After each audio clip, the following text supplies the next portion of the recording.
everyone, I'm Mrs. Meena. I hope you all are fine and safe. Today we are going to start the exercise part of the pronouns in which we have to find out the errors. Dear guys, हम pronoun जो हमारा topic है उसको complete कर चुके हैं और हमने देखा कि डेफिनेशन कौन कौन सी क्या डेफिनेशन प्रोनाउन की होती है या फिर उसके टाइप्स कौन कौन से हैं.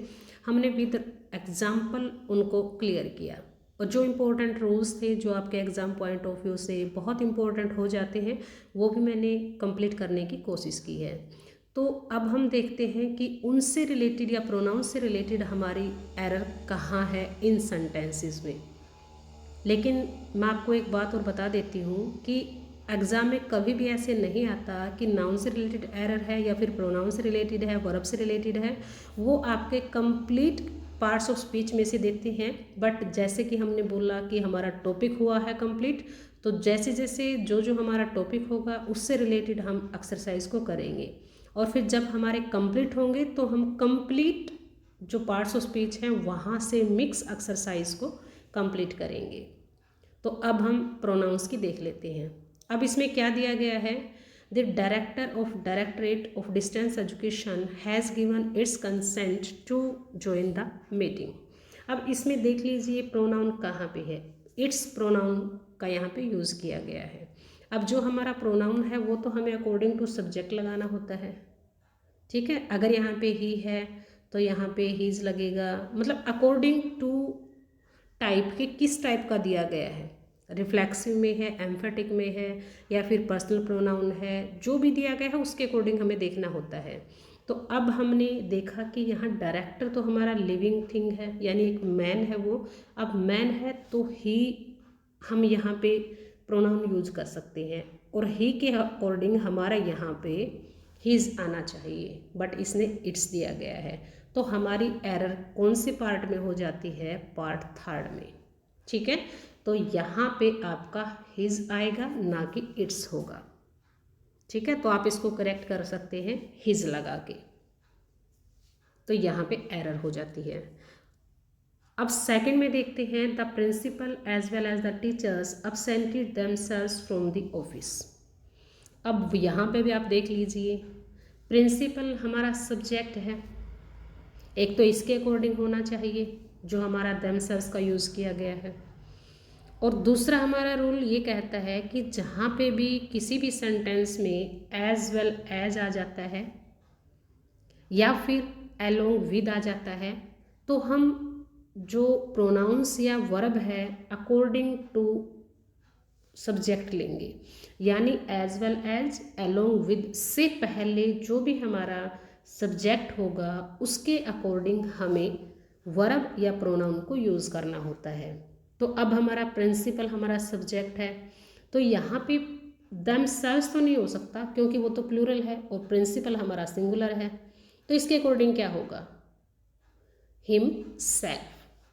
Okay, so right answer is him. I'm writing here. Right answer is himself.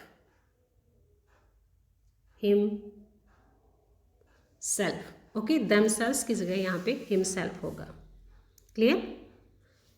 तो फिर हमने मिस्टेक कहाँ ढूंढी है, यहाँ पे इस पार्ट में. कौन से वाले पार्ट में, इसमें. ठीक है, अब नेक्स्ट देखते हैं, the man which lives here is my friend. अब मैन है तो विच तो हमारा नॉन लिविंग के लिए लगता है, अब मैन हमारा लिविंग है तो यहाँ पे क्या होगा, the man who lives here is my friend.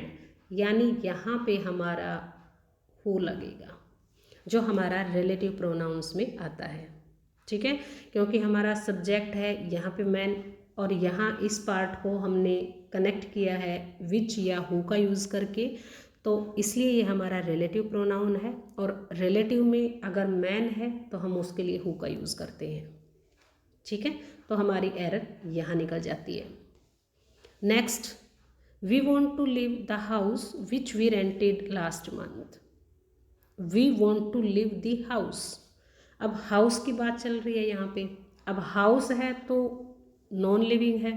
अब नॉन लिविंग के लिए हम विच का भी यूज़ करते हैं और दैट का भी यूज़ करते हैं.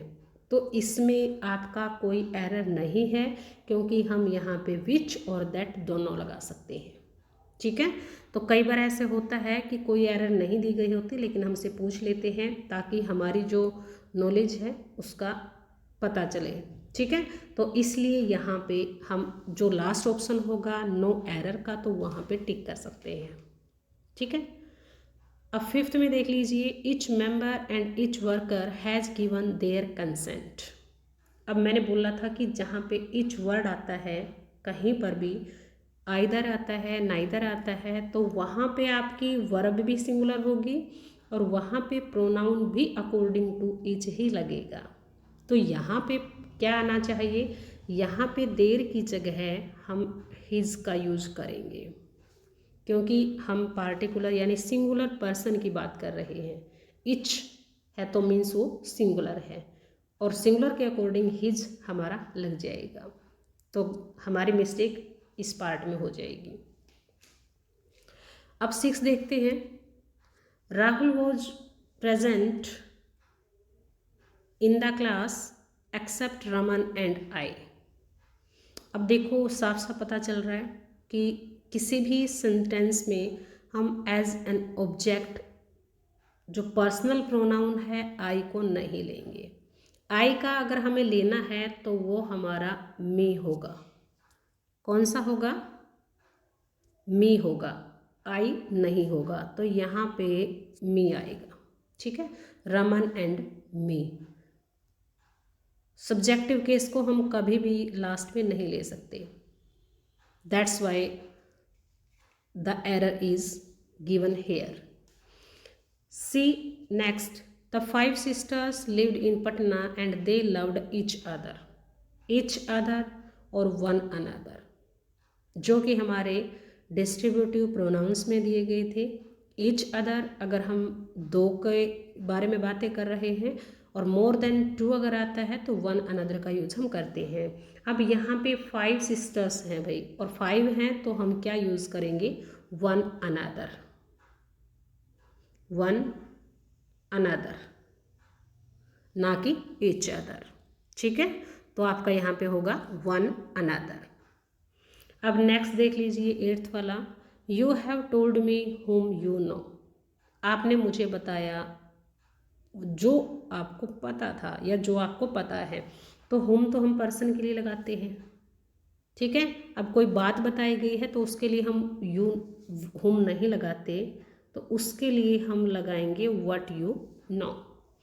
ठीक है, see the next, your father doesn't like you going to the pictures every day. देखिए गाइज, यहाँ पे एक इम्पोर्टेंट रूल निकलता है कि जहाँ पे जिरंट दिया गया होता है, यानी वर्ब फर्स्ट फॉर्म और आईएनजी दिया गया होता है, तो वहाँ पे उससे पहले आने वाले जो भी प्रोनाउन है वो हमारा पोजेसिव केस में होगा। इट मीन्स वो यहाँ पे योर होगा, योर। ठीक है, यहाँ पे यू नहीं होगा, तो यहाँ पे होना चाहिए your father doesn't like you are going, not you going. Gerund से पहले पोजेसिव एडजेक्टिव का हम यूज़ करते हैं। ठीक है, इसलिए यहाँ पे you are going to the pictures every day आएगा। Okay, see the last, the only book which you have purchased today is in demand nowadays. Guys, यहाँ पे देखिए the only book, the only जहाँ पर भी आ जाता है the only word, तो वहाँ पे हम डेफिनेटली दैट का यूज़ करते हैं, ना कि विच का यूज़ करेंगे। ठीक है, तो यहाँ पे आपकी होगी the only book that you have purchase today is in demand nowadays. Okay, I hope this exercise is clear to you.